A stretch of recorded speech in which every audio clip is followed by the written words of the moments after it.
Friends नमस्ते हामी भ्यान्कुभर आइपुगेर पनि 3 मन्थ्स भइसकेछ र यहाँदेखिको हामीले सब्जीहरू किनेर खानुको एकदमै एक्सपेन्सिभ परेको छ भनेर हामीहरूले बुझिसक्यौँ होइन।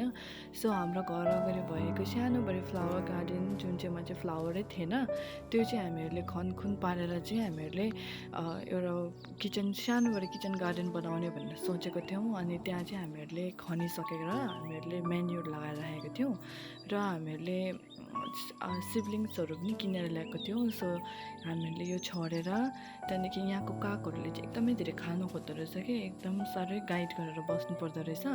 अनि मैले चाहिँ सोचेको थिएन कि यहाँ पनि त्यस्तो कागहरू आएर खानु खोज्छ होला भनेर, तर हुँदो रहेछ। सो त्यसबाट बचाउनुको लागि चाहिँ सधैँ हामीहरूले माथिबाट माटो थप्नु पर्दो रहेछ। अनि थपिकन पानीहरू लगाएर राख्दैछौँ। अब होपफुली यो राम्रो आउँछ भनेर हामीहरूले होप गरेर गरेको छौँ।